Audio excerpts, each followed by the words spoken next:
Hey, good afternoon, everyone.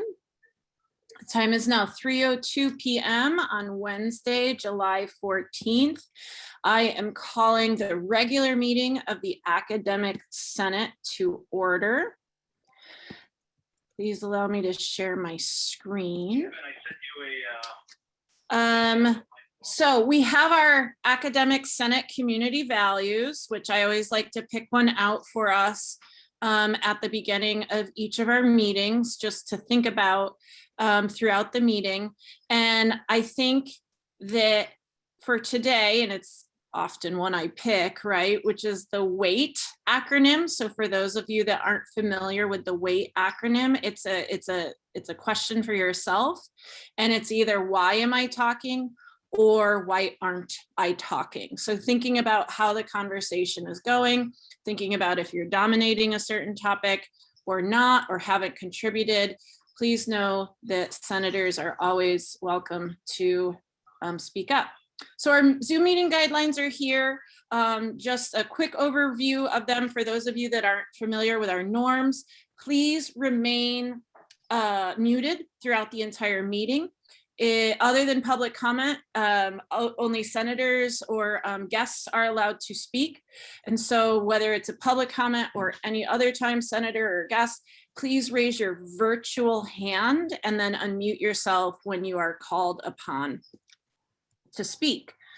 Okay, so approval of the agenda, item 2.4. Usually we do this by acclamation. Typically it's accepted as posted and distributed. However, I have two minor changes that I want to make that I was hoping that the Senate would be agreeable to. The first one is we need to remove the approval of the minutes for the 3 meetings that are posted there. We wanted to get a little bit more detail in there, and there's a couple more changes that need to be made. So those aren't ready for approval and accepting and adopting. So we'll remove item 4.1 from the agenda. And then the other thing that I wanted to mention is that we wanted today, okay, for our discussion items, I'd like to do 9.1, the ad hoc committee anti-racism hiring AP recommendations coming from Dr. Melissa Menendez and the ad hoc group. To be respectful of her time as she's coming in and out of meetings today, I'd like to do that item specifically at 3:45 p.m. So those are the only changes to the agenda. Kenley, can we still accept it by acclamation, or do we need a motion to approve now that I've suggested a few changes? I think you can do acclamation if you don't see anybody kind of like, going, yuck. Okay. Is anybody going or yuck? Okay, good. All right, good. I like when things are easy. All right, so before we get to public comment, I do want to acknowledge a few people in the room. I know that there's a lot of visitors today. I know that proceedings at the Senate is of utmost importance right now with all the changes at the college. So thank you for joining us.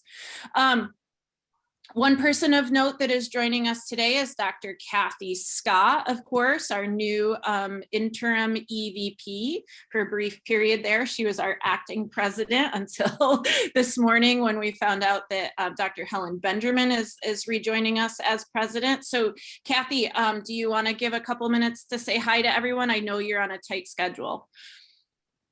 Yes, thank you very much, Rayanne. I really do appreciate being given the opportunity. And I know that the information about Dr. Benjamin may not be completely clear, but she will not be on board as the interim president until after the next regular board meeting. So you're stuck with me until July 22nd. Okay, so technically you're still our acting president, is that right? Correct, until the next regular board meeting on the 22nd. Okay. So. All right. Okay, so let me just say firstly, it's a really great honor for me to be here at Santa Barbara. I'm really, really excited to have the opportunity to work with you. I've said this before, I've always wanted to work here, but for whatever reason, it just didn't work out, the timing, the whatever. I've never actually applied here. So anyways, it's a real honor considering that I thought I was going to be retired about 5 days ago. So anyways, and I just briefly want to tell you my background only because it's important, I think, to this group. You know, I was a community college student. I didn't start going to school until I was almost 28. I went to Moore Park. I transferred to a Cal State. I'm in some ways the type of student that we have, not sure what I'm doing, that kind of thing. But I've been in this system for about 28 years, half the time as an administrator, approximately half the time as a faculty member. And I just want to be really clear that I became a leader as a faculty member. I was on the curriculum committee for years and years. I was an academic senate officer for years, and that is where I learned so much. And it's just really important to me. I have a great respect for the academic senate, for the 10+1, and I just don't want there to be any question about how I feel about that. I want to thank everybody for, you know, I haven't been here, but I know how much work you've all done during the pandemic, you know, going fully remote, then online, then returning back, and all the kind of angst that comes with coming back during this really difficult time. So I just want to thank you for what you've done. I know you've done a lot. I heard about it, a lot of it today at the board meeting, where the board had nothing but nice things to say about the faculty and their transition to online.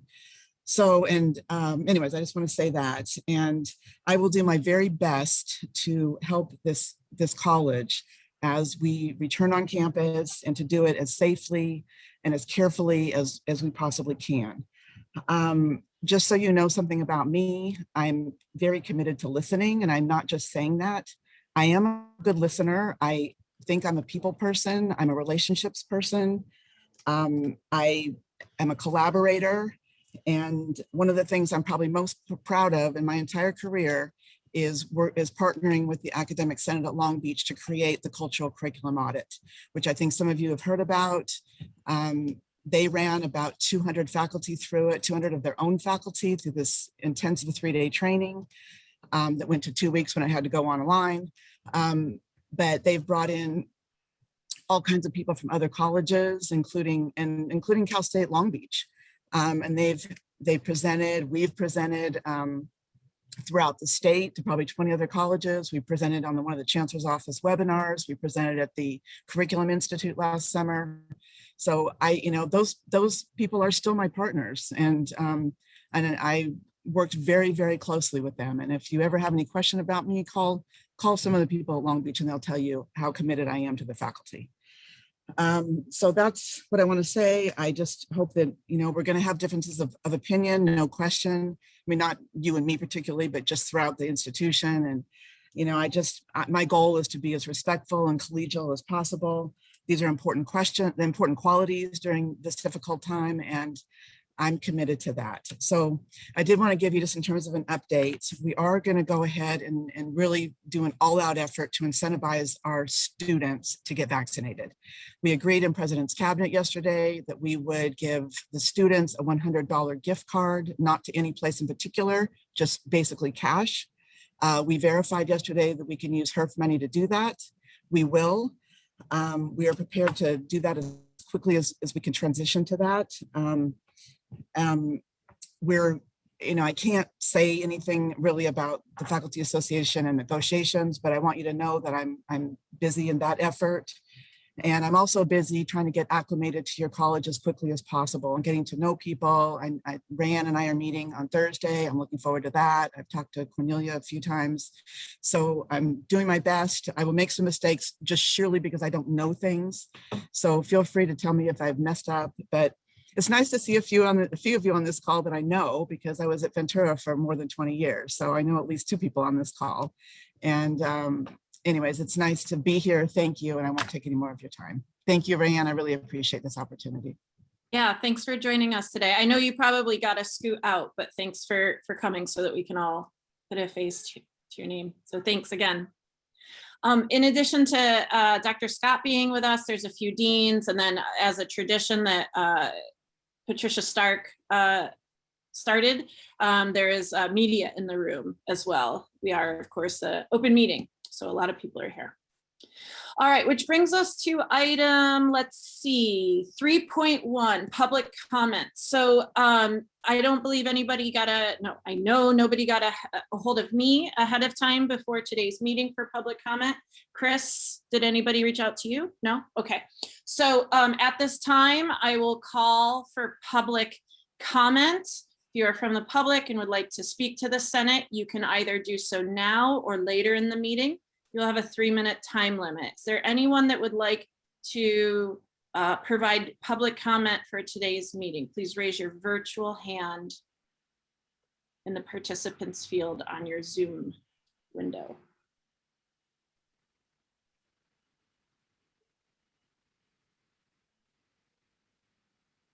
At this time, I'm not seeing anyone saying that they want public comment.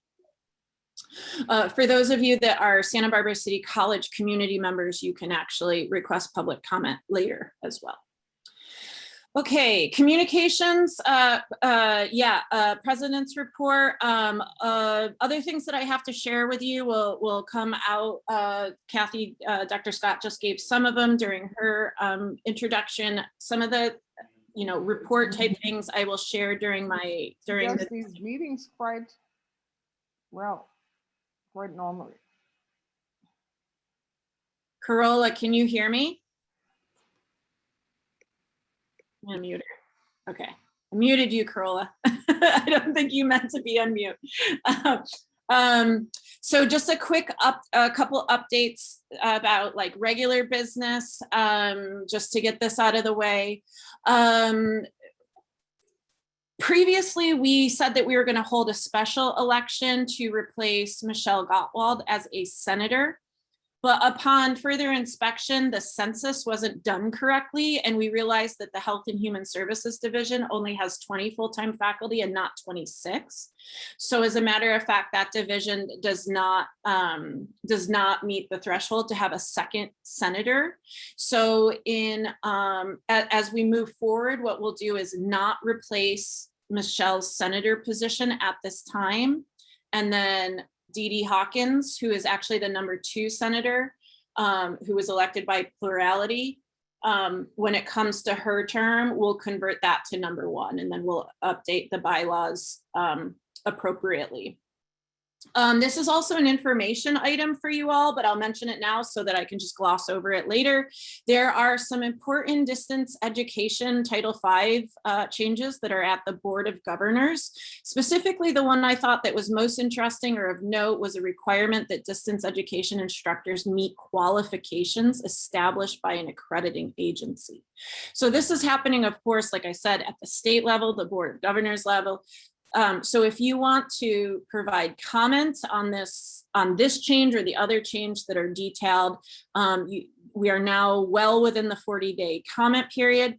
Just so that everyone knows, I emailed COI and some members of CAC, specifically those that worked on the DE addendums, to inform them about this, and included the Chancellor's Office memo so that those that are working on DE course approvals know about that. NTCC work has been ongoing this summer. We've met a couple of times. Unfortunately, with all of the changes on campus, that has stalled, and I have basically made it not a priority at this point. And so we hope to restart those meetings after some settling at our college. And then librarian Corey Bott has agreed to continue her role as the OER, Open Educational Resources liaison at the state level. So I'm thankful for that. I don't believe that there's any Senate liaison reports at this time. Ruth, Ellen, Dee Dee, Jenny, any of you want to give an oral report briefly before we move on? There wasn't written reports. Don't believe so. Okay, so we met our interim executive vice president. Come here, friend. Come sit with me. And so she gave us a brief update already, and there were no requests to agendize items at future meetings at this time. Okay, so which brings us to our consent. What, did you bite your tongue? Yeah, you bit your tongue. I'm sorry about that. Okay, which brings us to our consent agenda. So remember that the consent agenda, if there's any discussion that needs to be had, we pull items from the consent agenda and approve it all at once. Today, there's only one item on our consent agenda, which is the liaison and steering committee appointments. So at this time, the steering committee has been appointed by me, and I'm asking for your approval of this crew. We already know that Ana Garcia was elected vice president in the spring. Kenley Neufeld has agreed to be to serve in the role of past president. Jenny Baxton is our equity and faculty development liaison. Dee Dee Hawkins, planning and resources. Ellen Carey, academic policies, and Ruth Morales will stay on as CPC and CAC liaison. So I would love to entertain a motion to approve the consent agenda. I move to approve the consent agenda. This is Ana Garcia. Thanks, Anna. Is there a second? I'll second Robbie Fisher. Thank you. So there's been a motion to approve the consent agenda made by Ana Garcia, a second by Robbie Fisher. Any discussion? There's no discussion on a consent item. Oh, okay, that's right. Sorry. Thank you, Kenley. So we'll do our roll call vote. All right, let's see. Kenley, Yes. Ben, Yes. Counselor Jen, Yes. Ellen, Yes. Jenny, Yes. Joy, Yes. Dee Dee, Yes. Elizabeth, Yes. Kathy, Yes. Robin, Yes. Jess, Yes. Robbie, Yes. Ruth, Yes. Tara, Yes. Russell, Yes. Trisha, Yes. and Anna. I just Yes. logged on. Okay, so consent item passes. So thank you for that support of our new steering committee. Okay, attached to our agenda as information item are the last few of the end of the year reports coming from Senate subcommittees. Please, if you haven't already done so, please take some time to read through those. Especially because one of the items on our agenda today is our Academic Senate Constitution and Bylaw potential revisions. So it's important to understand and know the work of our Senate subcommittees, and people put in a lot of hard work for these end of the year reports. So please make sure you haven't already done so that you're reviewing those. I already mentioned item 7.2 in my Senate President report, which brings us to item 7.3, which is the C presentation for the Academic Senate provided by our co-chair, our faculty co-chair, Lori Vasquez. Lori is here if anybody has any questions, comments, or concerns. She wasn't planning on giving this presentation and thought that it could be provided just as an information item, and then any questions or concerns can be directed her way. Are there any at this time, or does Lori, do you want to say anything else? Just want to make 2 points. Let me just turn on my camera here. With the new enacted budget, it looks like we'll be getting an additional 5% for 21-22, which comes to around $260,000.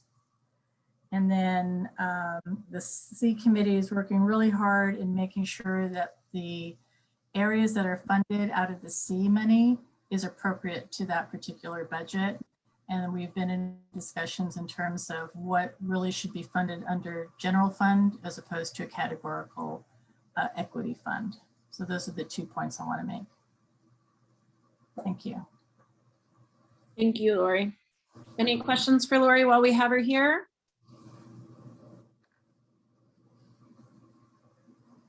I'm not seeing any at this time. Can I say one more point? I just saw it, but you know, this is an unprecedented year for our budget and our system. And I think the work that we do as a college, as the Senate, in our committees is going to be really an opportunity to do the things that we say we want to accomplish. So I'm really excited about that. Yeah. Great. Thank you. So Lori Vasquez co-chairs C with Dean Paloma Arnold, just as a reminder.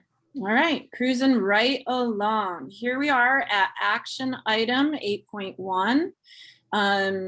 The AP 4240, which we looked at and talked about a lot through the spring. We asked for some revisions to be done by the people that brought it forward to us. And so just to jog your memory, that was counselors Anna Garcia and Camilla Acosta.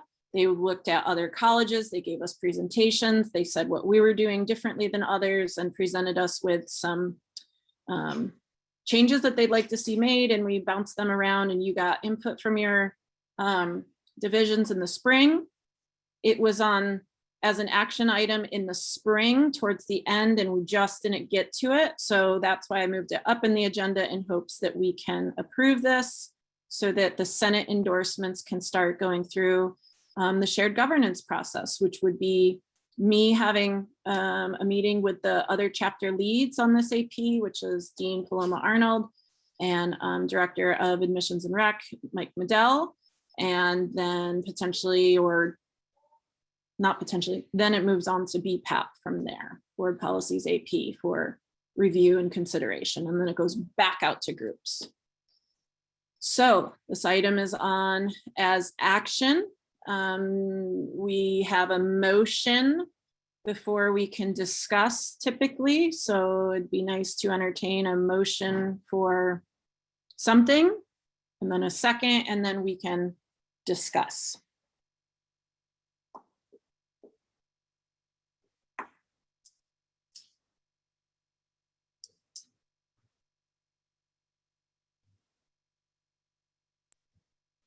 I brought it. Can I move to do it? You're a sitting senator. Yes, you can. Just checking. Well, then in that case, I move that we approve this and let it go through whatever the rest of the processes are. I second. Henley seconds, so does Ellen. Go ahead, Ellen can have it. Okay, so we have a motion on the table made by Ana Garcia to accept the proposed revisions to Administrative Procedure 4240 academic renewal. It was seconded by Ellen Carey. Now we can discuss. Ruth? Yeah, so I'm looking back on my notes, and our discussion centered on the number of units and the waiting period. I think we all generally agreed that we shouldn't limit the use of this to one time. But we were saying, at least from my notes, that to limit it from 30 units, which is what is on the document now, to 24, and then to change the waiting period from the 6 months that are noted here to 12 months. That's right, that's what I have here. So that's not what I see on this current document though. Oh, and then the last thing was the criteria, 12 units with 2.5, it's a grade of C or better. Anna? Yeah, so those were the recommendations that were given to us, and we brought it back to our department, which our division, I guess, not department, who are the experts in this process. And we decided that we wanted to try to move it forward in that same process with the same kind of regulations that we had on here. I think if folks have thoughts on that, we can definitely talk about it. I would like to say for the units piece, our current system, a student could potentially get rid of 36 units if they enrolled in 18 units, which is the maximum allowable. So the unit limitation, I guess feels, I would like to understand what the concern would be between 24 and 30, being that a student could do that and being that we're moving to guided pathways and most students are going to be recommended to do 15 units a semester. So that would mean that under our current system, students would be able to, like I said, get rid of up to 36 units. And again, moving toward more equity and access for the most impacted populations, removing barriers is the goal of this policy, and setting higher levels, for GPA requirements and things like that doesn't necessarily do that. I understand that we want to hold students to higher standards at times and want to encourage them to, be as great as they can be, but our goal with this is to really help students accomplish their goals, which regular standards are a 2.0, that's a C average. That would put a student in a great standing with us. They would be eligible for graduation, for scholarships, for things like that. And so we didn't want to set these standards to reflect higher standards than what a student actually needs to complete their goals.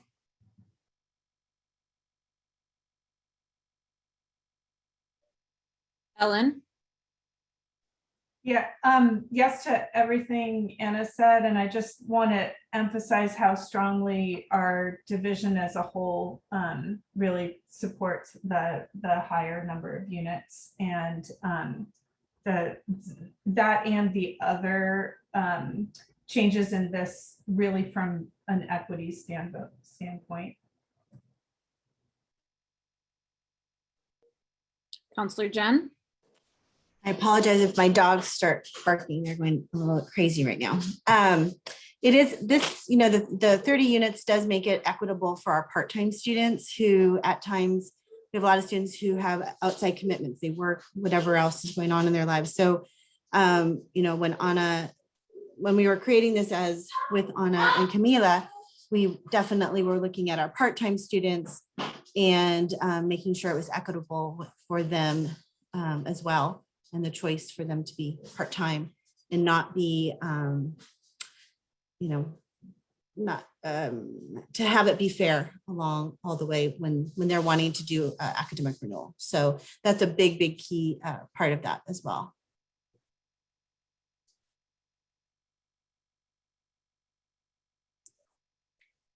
Is there any more discussion item for which we have a motion on the table to approve? Anna? Sorry, I just have one more point that I want to encourage us to make decisions based on the rule, not the exception, and to remind ourselves that every policy that exists has room for exploitation, and that we know that that is a possibility with any rule that's out here, but the majority and the rule is that people don't take advantage of it, right? And so I guess I just want to ground us in that as we're making our choices about how this will move forward. Thank you for that. And I'll also add that, remember that this is a Senate endorsement.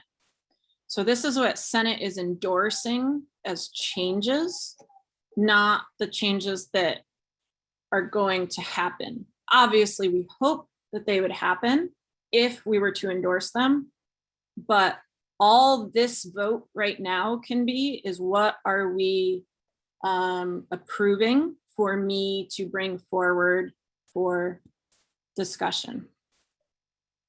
Ruth. So last time there were a lot of senators speaking up and asking these questions. So I wasn't the one who mentioned the unit cap, so with that I'm okay with, but I'm a little concerned about the 6 month versus a year, because this can be used a little too frequently, I would think. So I'd like to hear the counselor's take on that. And I do absolutely recognize that they're the experts, but I'd like to understand why waiting a year for them to take these classes and pick up the grade in these other courses before they petition, why you'd want to change that to 6 months and why it couldn't be a year. Well, Kenley, help me out here with process. So we have a motion on the table to accept the document as recommended, and Ruth is asking about, and maybe I misunderstood Ruth. Ruth, are you asking for like a justification before our vote, or are you thinking that you want this changed? A justification, a clarification on why it was 6 months and why the 12 wouldn't work. Yeah, I understood it as a clarification and it's part of the discussion. It's not Okay. trying to change the motion. Okay. Anna, do you wanna, Anna, Ellen, or Jennifer? Yeah, I mean, folks, feel free to jump in, but I could ask what would the justification be for waiting a year?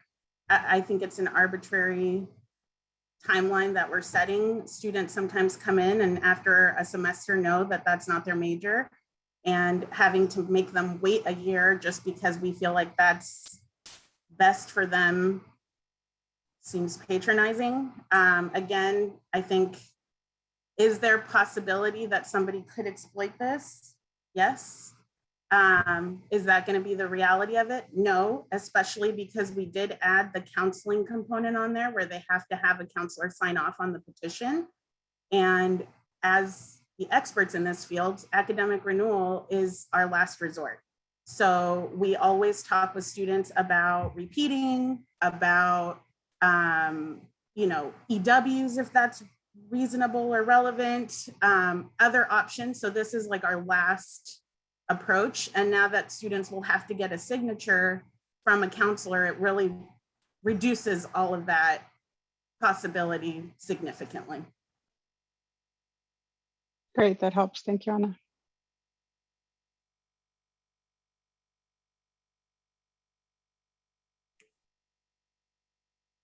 Any more discussion? Questions? Okay, I'm seeing none. So we'll move to vote. Kenley? Yes.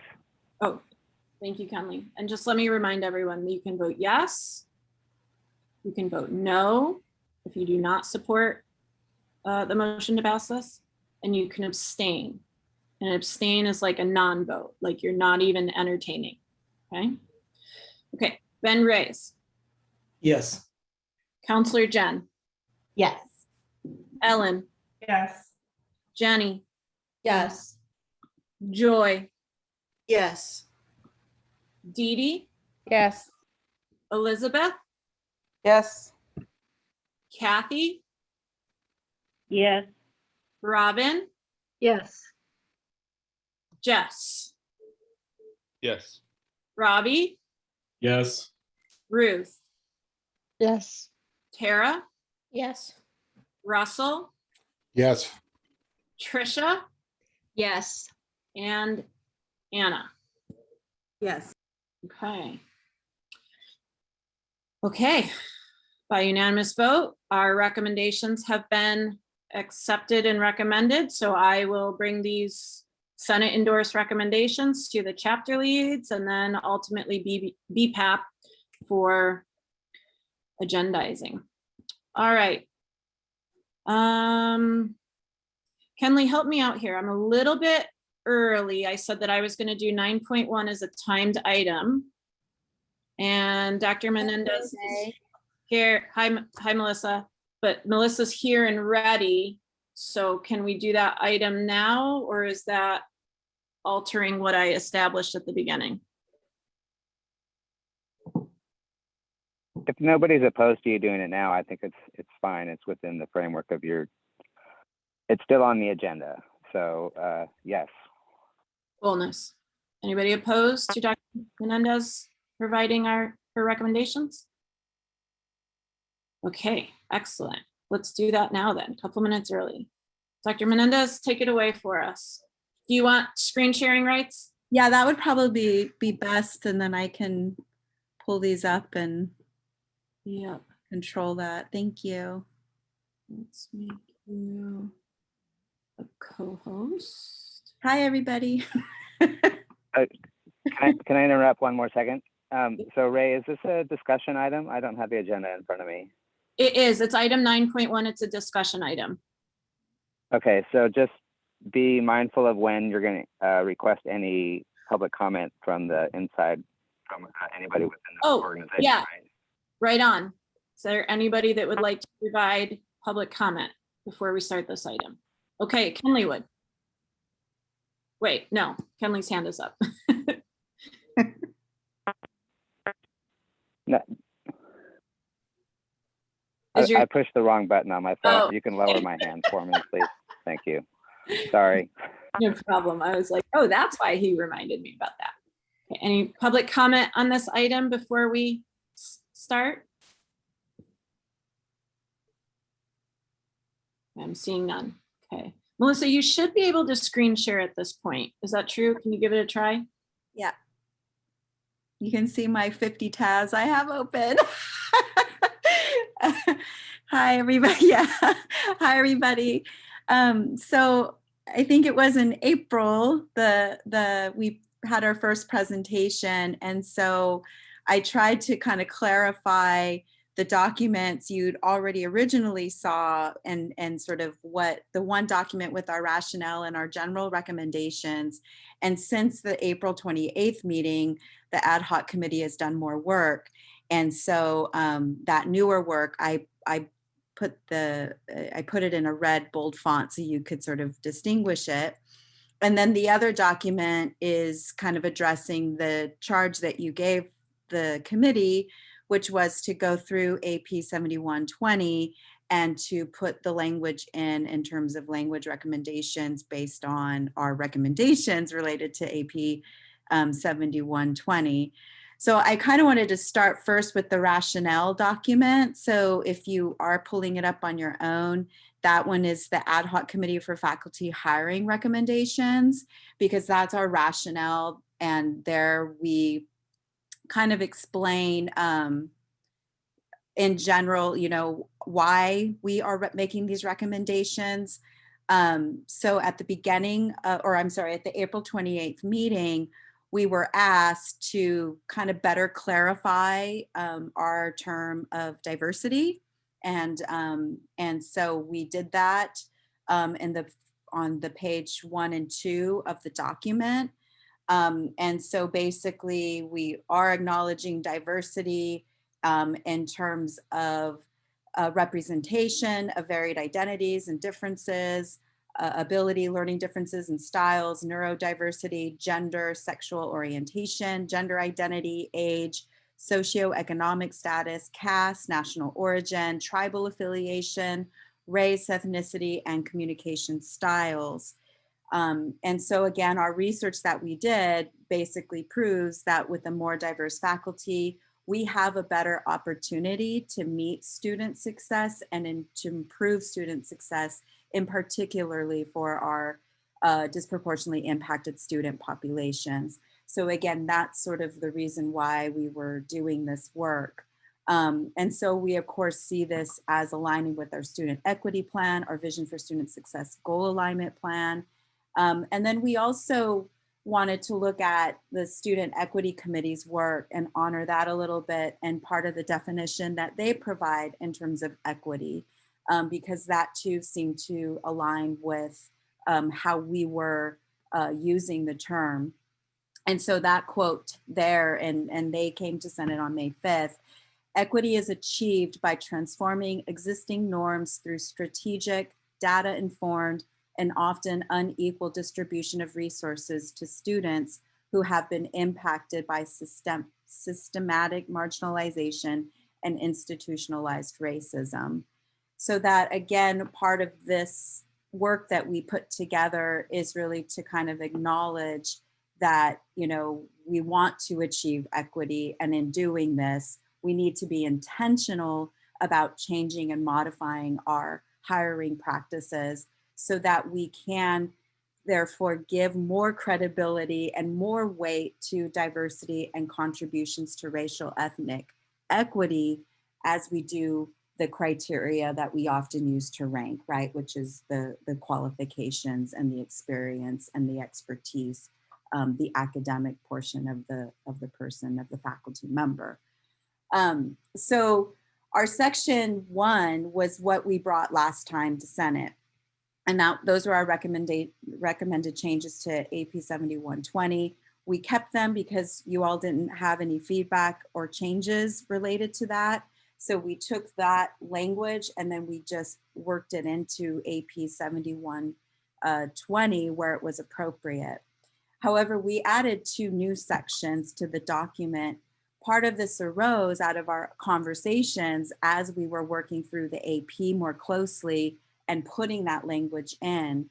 The second section, or section 2, they call it, revisions to the request for replacement questions and the Academic Senate faculty ranking criteria, was something that came up in our conversations because we started to realize if we're changing AP 7120, what happens before AP 7120? And so that's what section 2 is addressing. So I just wanted to go there because it's new material and just kind of point out again, why we thought this was important and kind of what our recommendation is. So there are 7 questions that department chairs respond to when they're writing the narrative portion of the proposal for a new or replacement position. And so I hyperlinked those 7 questions. Questions 2, 3, and 6, they address the curricular needs of the department, but there is no specific question asking about needs of students and improving success rates for our disproportionately impacted student population with this new hire. And so I think to address that particular need, there should be a particular question asked of the department as to how the hire is going to help us as a campus move towards those commitments. So the question that we developed then is how will the new replacement faculty hire help the institution meet specific goals outlined in our student equity plan and/or the Vision for Student Success goal alignment plan, so that the department as a whole and then the department chair in writing the proposal needs to kind of really think about how that new hire is going to help us as an institution move towards diversity and equity. Along with that, in our conversation, we then looked at the criteria for ranking in terms of what Senate uses. And I know on that document, I linked it here. It even says on the document, you know, that here's the list of the criteria. There isn't an order, but here's just the list of items. And so in looking at the list of items, again, there is nothing specific about diversity or racial ethnic or contributions to racial ethnic equity as a ranked item in choosing which positions to move forward. And so that was a recommend that we have as a body. So that some of the added bullets that could address those particular criteria are the curricular needs of the department to be fulfilled by the new replacement faculty hire aligns with the goal to increase diversity and contributions to racial ethnic equity. The programmatic innovation to be fulfilled by the new replacement faculty hire aligns with the goal to increase diversity and contributions to racial ethnic equity. There is clear explanation of how the new replacement faculty hire aligns with specific goals outlined in our student equity plan and/or the Vision for Student Success goal alignment plan. There is explanation of how the new replacement faculty hire will help increase the success of our disproportionately impacted student population so that improved student success, and that's the language in the criteria now, is specific to this population. So that it's sort of, again, the idea here is in including that particular question as part of the package that the department and the department chair has to give to Senate. and as well as Dean's Council, that now it allows our academic senate to use this as part of the ranking criteria as well. So that again, it's kind of going back to the context of our work. It's placing diversity and contributions to racial ethnic equity at par with all the other criteria that we have on that list. So now there's more conversation and more specific ideas about what student success means. And it's causing our departments to really think that through in their hiring practices. And then the section 3 is another new recommendation that we developed. You know, early on in our work, we talked about cluster hires. There are several examples. I noted Cal Poly San Luis Obispo. They've done it twice. I think they're working on their third one. And there's also some campuses in San Diego State University. They did a specific cluster hire to hire Black faculty at their institution as part of their 10-point plan. So that there are these different ways that campuses have used a cluster hire approach. We started talking about that early on in our work, but we just thought that might be too big. But just given the context of our campus, given the fact that we've got this great money that we have been given now, and also knowing that the budget, that the California state budget that was approved, there's money earmarked for faculty hiring. It seems like we might have this opportunity to hire faculty. And so a cluster hire might be another good approach that we could take. And so that was sort of what we started to talk about in the committee. But in order to do it well and to do it right, we need to have all of the people at the table. We need to have Senate. We need to maybe have members of this ad hoc committee that have been doing this work. We need to have the EEO committee, and we need to have our human resources all at the table to talk through what a cluster hire could look like at Santa Barbara City College, because again, it can be how you want it to be. And so for 2022 to 2023, that's our recommendation, is that SBCC approves and approaches a cluster hire.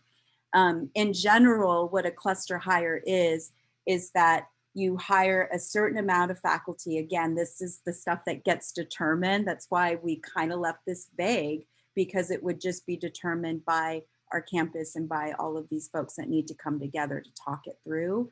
But there's a general number that's chosen. And then typically the cluster hire focuses on particular research, particular abilities of the people that they want to hire.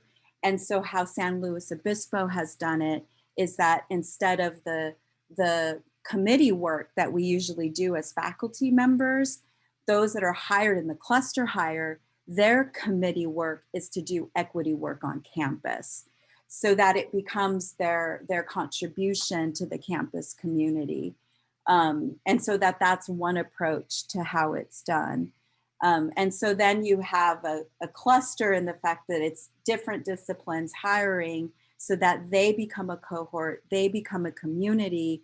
But it also now, if you do a cluster hire of 15 folks, for example, now you have 15 new hires who are coming into the institution with research in equity, who have written their studies and their books dealing with issues of diversity and equity and inclusion.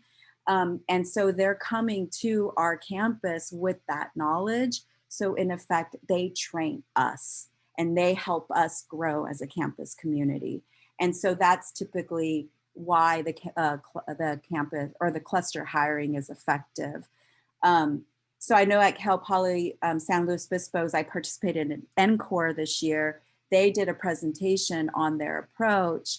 And one of the things I learned from that presentation is the fact that the campus community changed as a result of the cluster hiring, which was not an intention of it. They didn't think that through, but it was a positive change because now there were more people, more voices in the different tables and in the different places that had this understanding and knowledge. And so that's why we thought this would be a longer goal for our institution to take on if it gets endorsed and pushed through.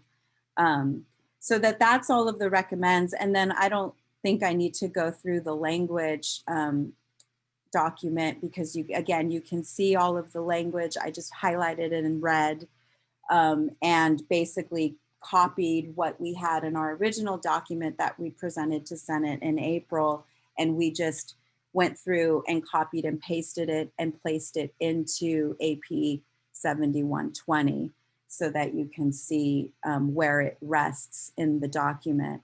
Most of it is addition to the document, and there's very little strike through language. It's all adding to our process so that it is focusing on diversity and equity lens. So that's it. A lot. Thank you. Yeah. Yeah, you're like, that's it. When it's like, yeah, and thank you, Jess was one of the committee members. That's right. I want to honor the folks that did all this work. Dr. Tomas Carrasco, Craig Cook, Andy Gill, and Sharon Solis. So it was a team effort, but we were proud of what we did. okay, so this is a discussion item. This is also what's called our first reading of this, or our first consideration of this. So what I advise for us to do as a body is to take a couple minutes while we have Melissa here, Dr. Menendez, and ask her clarifying questions, give your comments at this time. And then I know the summer isn't the best time to do this, but basically between now and our first regular meeting of the year, share this out to your divisions. So a great time to share this and put this in front of people will be when we're doing the all campus return and we have our division meetings. So this is a really great opportunity to ask Melissa now in the meeting if you have any questions or comments, because then everybody can hear them. Or I don't mean to speak up for her, but I'm sure she would entertain your questions via email and get back to you as well. Absolutely. Yeah. So questions, comments?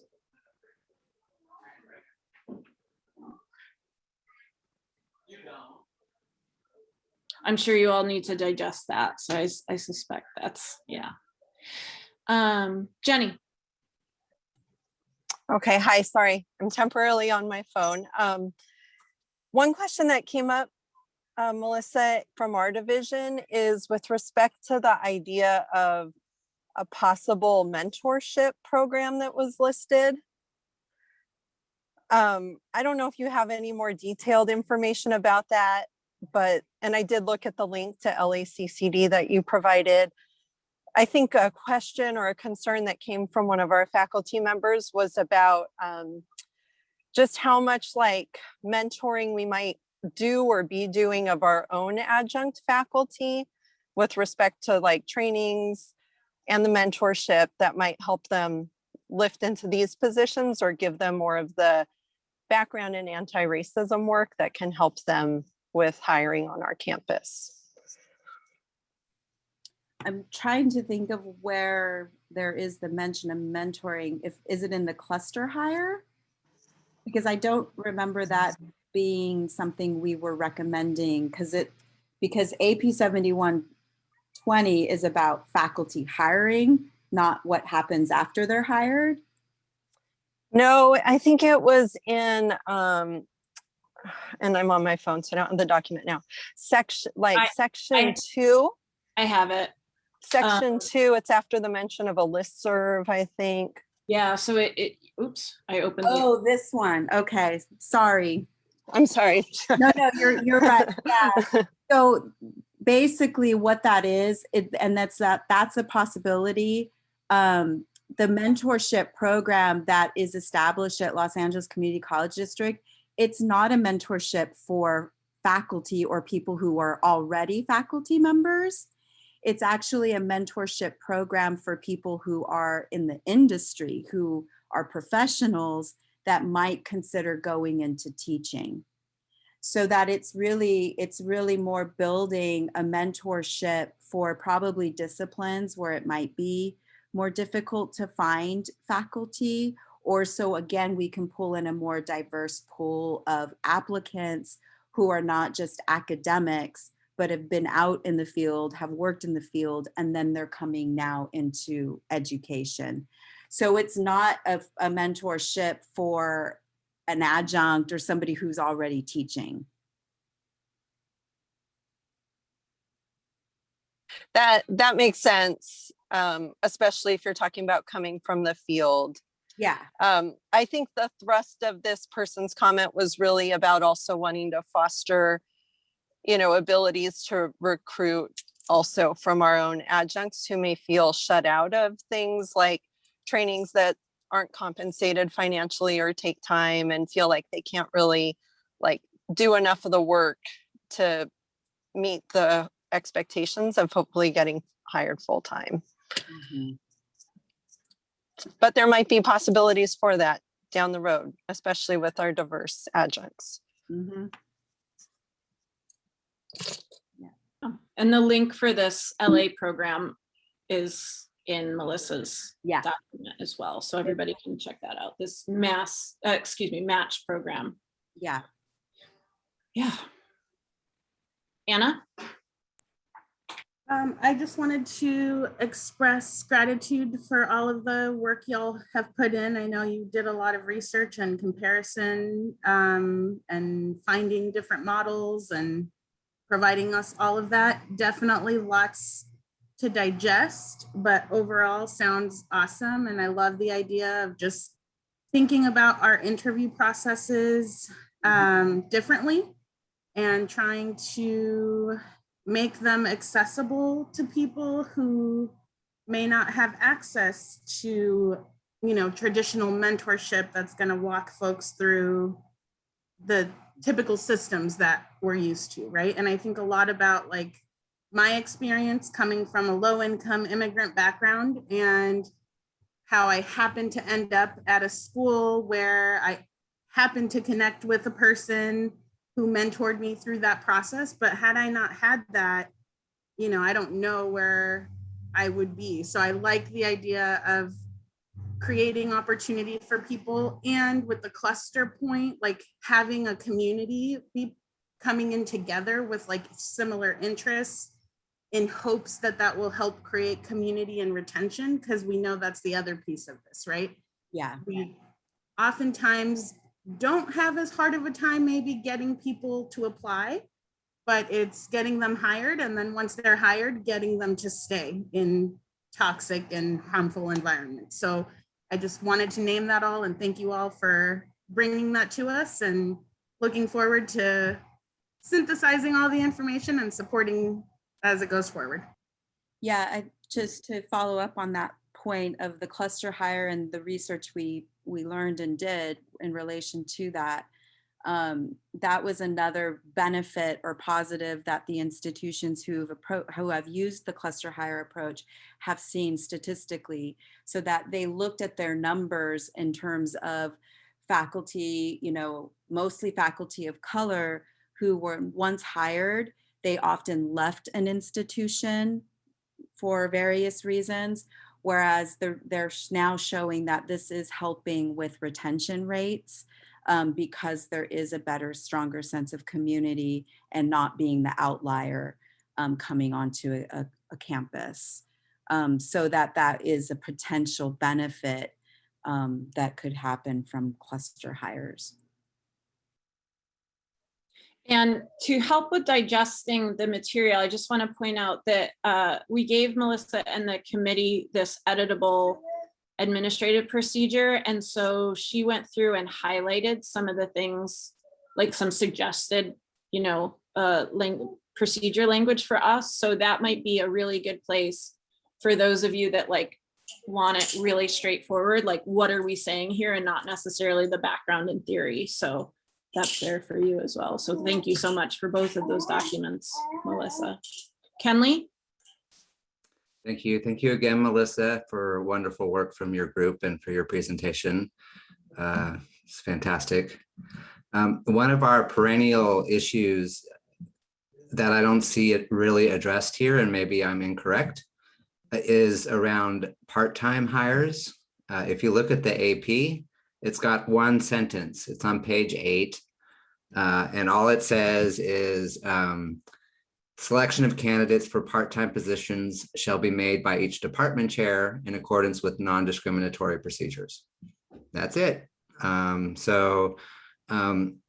Did your group just, I mean, given that their part-timers are 2/3 of our faculty at least, if not more, I'd be curious to know if you discussed it, and if you did, what did you arrive at? And if you didn't, maybe it would be important to include at least some of the language or reference the language in the earlier sections about some of the key content, maybe not the hiring committee per se, but since it's just the department chair, but something else. So that's just a question and a concern I think that many of us maybe have felt for many years.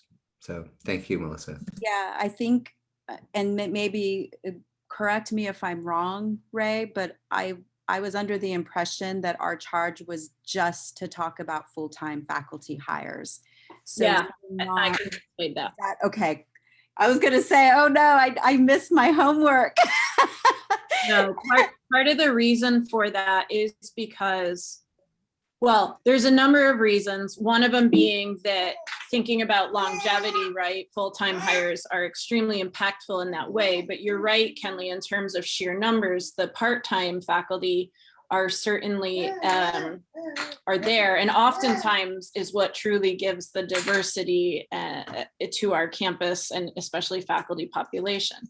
So when this came to the Senate, and when I first brought this to the Senate and asked for, the endorsement of an ad hoc group being created, it was during a time that myself, Michael Shanahan, Chantel Marquez, Sachi Oates, Joyce Coleman, and I think that's about it, where we're starting from scratch with the School of Extended Learning non-credit adjunct hiring and going through and creating a process there. And then we're hoping to mirror that process on the credit side. So those two items were kind of happening in parallel. So non-credit hiring is like a separate AP. And so it's kind of like doing those two things at the same time separately. And then of course, this is just for full-time hiring. And what does the Senate want to endorse around that? And then as we're looking at these at BP, whether it's this AP or the School of Extended Learning non-credit part-time hiring AP, then they can all be bridged together, right? Oh, we're doing this over here. Let's make sure we're doing it over here, right? So allowing or empowering Melissa and the committee to look at just full-time, it was like they could focus on that while these other pieces are happening. It was just like my judgment call, I guess. Like I could have said, look at all of hiring, but I feel like, well, and you just called it out, the adjunct hiring is so much different than full-time hiring. Yeah, I missed that because I wasn't part of the Senate at the time, perhaps, and didn't hear that portion. So please forgive the intrusion of the topic. I just don't want it to be lost on the Senate at some point. I'm not suggesting to address it now, but I think it really needs to be addressed in a very similar fashion. Not intrusion at all. At the time, I'm not sure I gave my justification, so you definitely allowed me to give my justification now. I think at the time it was probably a minor mention in one of my academic Senate president's reports that, hey, I'm over here working on this. So you allowed me to expand upon that. So definitely not an intrusion. Just thinking about the research we did, and we focused it on full-time. That was the research we brought together, was just full-time. But looking at the numbers at our institution, which I know I probably linked in the earlier part of the document, and I think those graphs might show both adjunct and full-time. And the percentages of the different, you know, race, ethnic groups are either the same or they're actually, you know, it's less diverse when we look at our adjunct faculty. So that, yes, the adjunct faculty is a deep concern. But I think the full time, for what Ray was saying, with in terms of their longevity and their impact, their decision making, their governance, right, all of that, it's very different. Yeah, and I'll just say that the School of Extended Learning non-credit part-time hiring, the other thing, the reason why we were starting there is because we were calling it a pilot program and kind of figuring things out, and then going to add it to the credit side of things. So it's kind of a big project, and that's why it hasn't come to fruition yet, because this AP for that hiring has been worked on all year. So more to come on that for sure. Anna, and then I'd love to wrap this up because it's 4:08 and we have 2 more items, and Melissa will definitely join us again at another meeting after we've been able to digest this and share this out. Anna? Your last comment pretty much addressed what I was going to say, but just wanting to reiterate that there does need to be work done around the adjunct hiring, part-time hiring, because it's very subjective and non-systemic, which is never a good thing. Yeah, I mean, right now on the credit side of things, it's the department chair. And there's no, that's it. It's the department chair. So yeah, definitely need to think about that and overhaul that. Well, thank you. Thank you, Melissa. Thank you, Dr. Mendez. Okay. Bye. Yeah. Oh, you wanted to say bye? Well, the meeting's still going on, so you can say bye at the end of it, okay? That was just for Melissa. Let's see, item 9.2. All right, so this will also be our first consideration of this item. Let me share my screen again. And I am not a historian. As you all know, I am a chemist, I am a scientist. However, I was just in a faculty development webinar, and a really profound or enlightening, or I don't know the right word for this, quote from President Ronald Reagan was shared. And so I kind of want to start us off there for this discussion around academic freedom. So in 1967, when Ronald Reagan was the California governor, he sent a letter to the San Francisco State Chancellor. And in that letter, he said, "How far do we go in tolerating these people and this trash under the excuse of academic freedom and freedom of expression? We wouldn't let a Leroy Jones in our living room, and we wouldn't tolerate this kind of language in front of our family. Hasn't the time come to take on these neurotics in our faculty group and lay down some rules of conduct for the students comparable to what we'd expect in our own family?"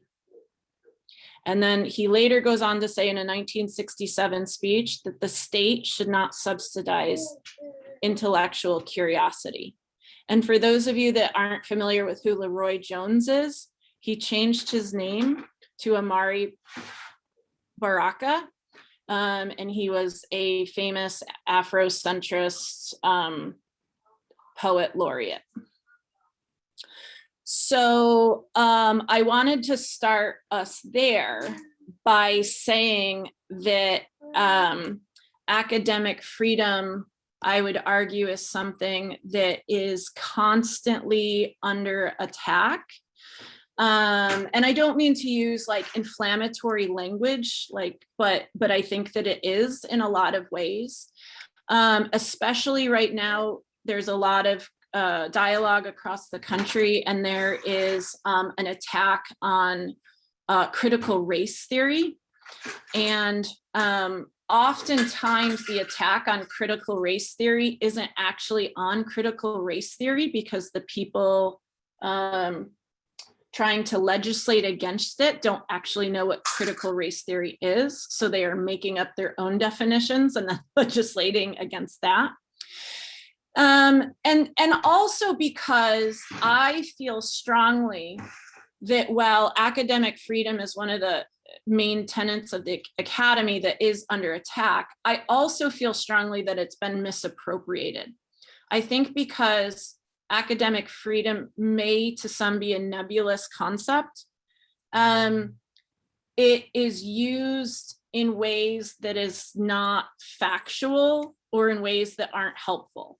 So for instance, and I don't mean to paint instructors or professors in like a negative light, but like academic freedom does not mean that you get to like schedule a class when you want. Like that's not academic freedom, right? Or academic freedom doesn't mean that you get to do terrible things to or with your students, right? And so we can't let the definition of academic freedom be eroded when we're trying to explain away bad behavior. So thinking about how disrupted our college has been politically in the last few years, I thought it would be exceptionally important for our Senate to have some organization around academic freedom. So for instance, our college only has academic freedom defined in a board policy. I think one thing that the Senate could do is work on the creation of an administrative procedure. So just for those of you that aren't that familiar with board policies and administrative procedures, board policy is literally owned by the board. So where administrative procedures are owned by the shared governance process with assigning to certain chapter leads. So for instance, I would like to see the academic freedom potential policy be assigned to the Academic Senate President as the chapter lead, so that the Senate, who is the professional, body for faculty on this campus, has ownership over what academic freedom is and can do. So there's, a couple of, I provided a opinion article from Inside Higher Education. It's from like quite literally a decade ago. I think it was published in 2010, but I thought it broke down what is and what is not academic freedom really well.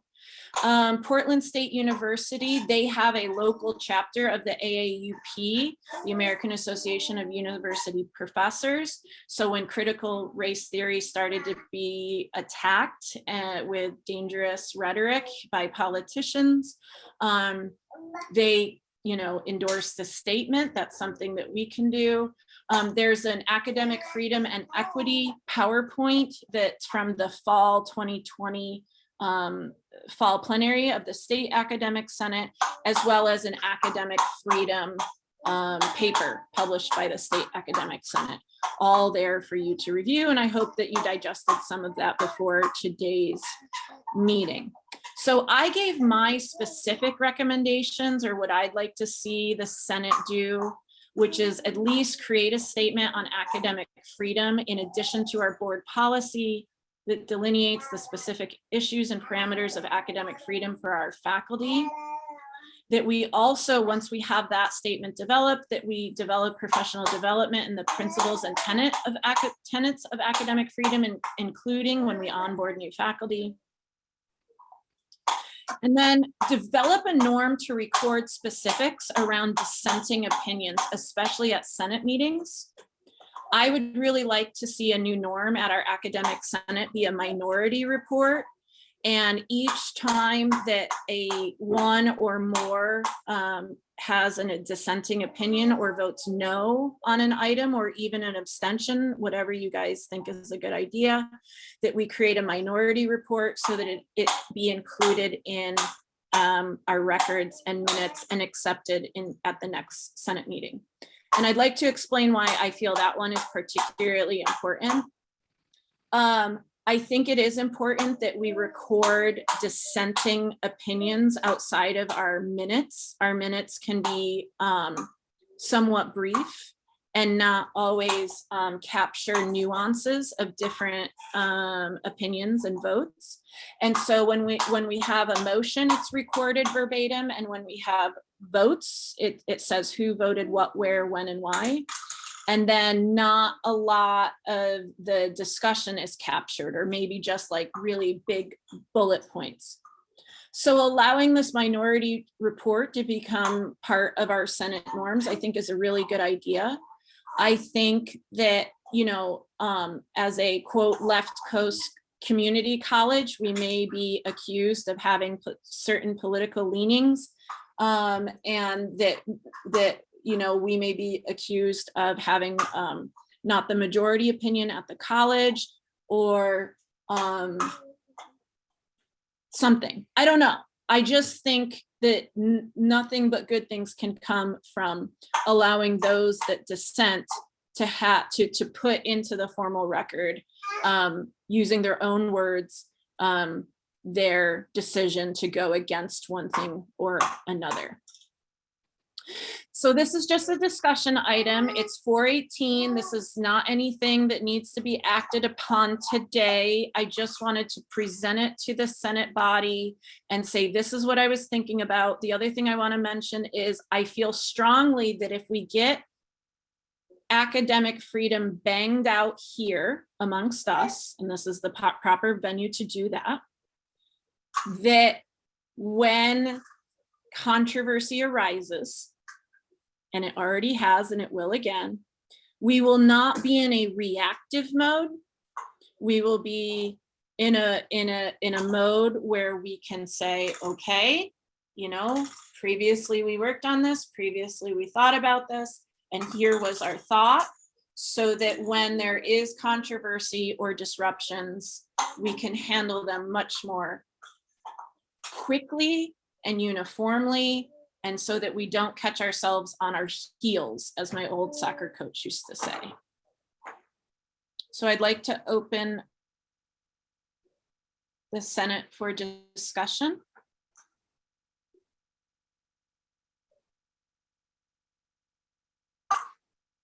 Anna? I guess I'd like to start with a clarifying question. For the minority report piece,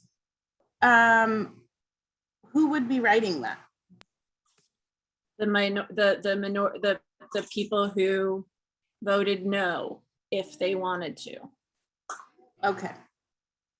So it'd be like up to them if they chose to include it or not. Yep. And so, I mean, this is just my thinking. This is the first time I brought it in front of other people. So my thinking is, you know, first of all, the people who vote a certain way that are in the minority are the ones that should have the chance to explain in their own words, right? I think that that's, and I think if they don't want that, then that should be entered into the minutes, that they were given the chance and they didn't want it. And so that's why it's missing. But again, that's a Senate norm that I'm suggesting, but I think that the Senate should say if you want this or not. Robbie? I think it's a great idea, and I didn't know until I looked at the agenda that we don't have any mention of academic freedom in our APs, that it only exists in a BP, and that's kind of scary.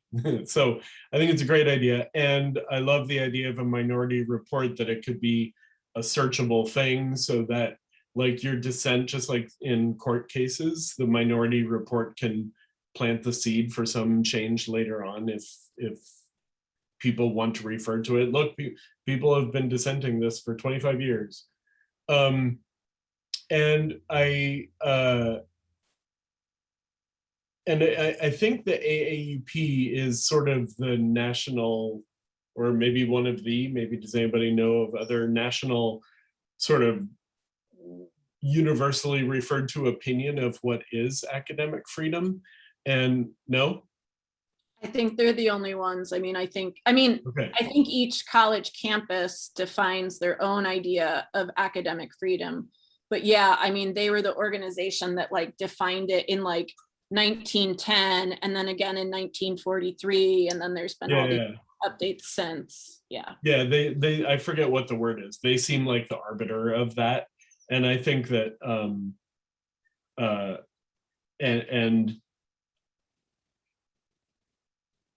so I'm a little concerned that maybe somebody heard what you said and said, what, we're going to rewrite academic freedom? And I'm pretty sure that's not what you meant. And so I just want to state that we're going to be sort of presenting our own interpretation of the established thing, not reinventing the wheel. Right. And so two things I want to augment on what you just said. One, I also think it's kind of scary that academic freedom is only defined in a board policy for us. I think that right there is not necessarily a good thing, because this is definitely like faculty's thing and should be. And so for it to be only owned at the procedural level, policy level by the board, I think is something we should think about. The other thing, yes, no, I'm not trying to rewrite academic freedom, but no, I'm not trying to do that. I'm trying to get us to clarify that. Like, what do we want as a college? Like, the AAUP says it's this. And I mean, I'm not asking for any more than let's reaffirm that. I have been asked, how do I say this? There have been instances where I have been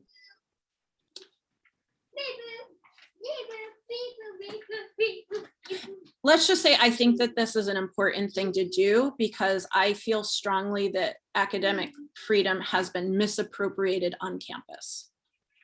I think it has been used to justify not so great behavior. You do need your lunch in there. Can you go pack your lunch? Well, you can go in the cupboard and get some, right? Some macaronis.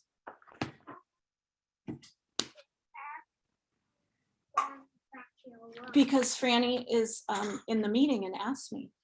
I'm trying to do a meeting. And Elray's hungry, and I will get to that in a second. Where was I?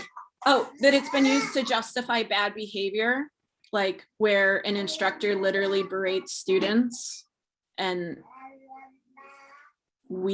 someone has said that's okay because it's academic freedom, and that's not what academic freedom is to me. And these, things that I supplied, I hope it impresses upon you all that that's not what academic freedom is to other people. So I think clarifying and cleaning up what it is and is not on our campus, I think can really be a really good thing for faculty, because I don't think we want to condone bad behavior. And I don't think that we want to, like I said, erode this really important thing that is academic freedom, right? And I think that we do every single time that we misappropriate it. Ruth, and then maybe we can talk about it. You made a comment about, including something on what it is not, and I think that's important. Sorry, I was eating. When it comes to our students, right, and protecting them from, like you're describing, this berating, this type of behavior. So I am definitely in support of something like that as well. I do like this idea of reaffirming, our principles and our support for academic freedom. And if we could include something like that, I think it could, move us a step forward. I do too. So let's try and wrap up this conversation. So as a Senate, how do you see this work being carried out? Ad hoc committee, having me or somebody else kind of bang around a statement over the summer, bring it back? What is the Senate's pleasure?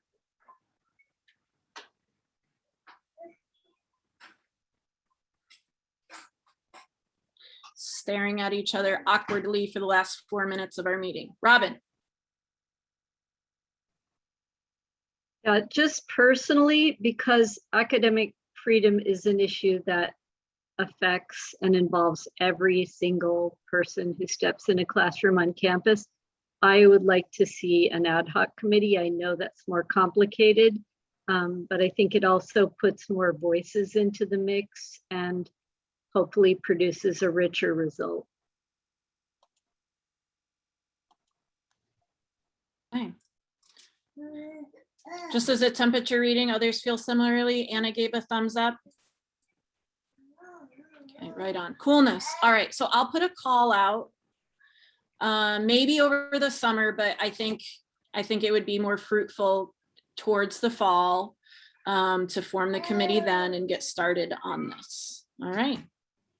Which brings us to our last agenda item of today's regular meeting. There is a special meeting immediately after this for those of you going, wait, what? So the last item of the regular meeting before we adjourn, and I just want to say it very quickly because it is kind of a quick item. Okay, so in the before times, before COVID, the Academic Senate had a motion to edit our Constitution. And the way that happens is that a group of senators gets together and writes a petition with the very narrow specifics of what changes to the Constitution need to happen. And then they bring it back to the Senate for approval, and then a committee can work on the Constitution. Changes in the Constitution take almost literally moving mountains on this campus.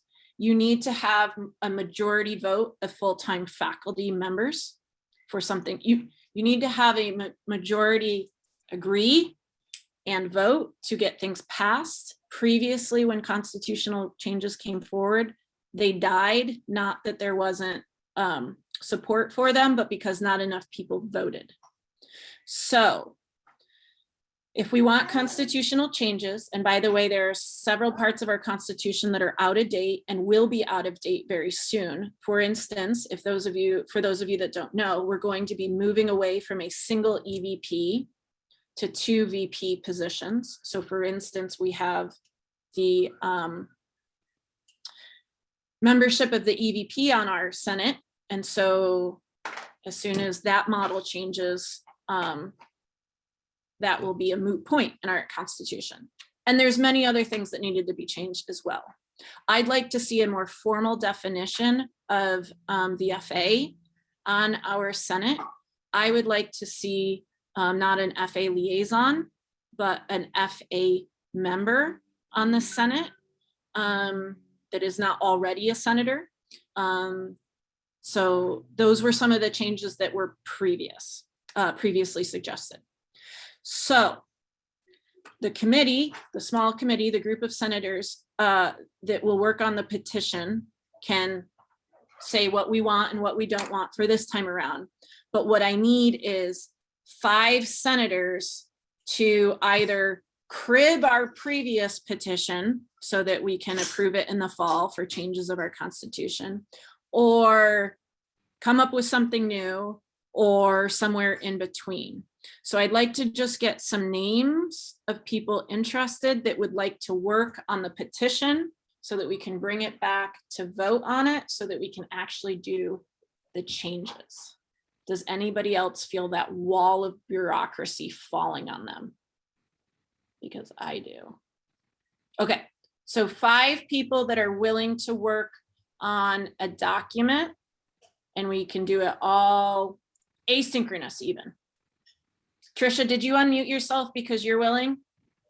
Yes, but because and I also wanted to say that, but with the caveat, right? I don't know what's happening in the fall, so I'm not approved as a senator really in the fall. So, but I'm willing to work on it because what I know there were questions about from the previous petition that had to do with part-time and non-credit faculty, and we tabled a lot of those. Now's the petition. Yep, now's the time. Let's get those in there. Yeah, really appreciate it.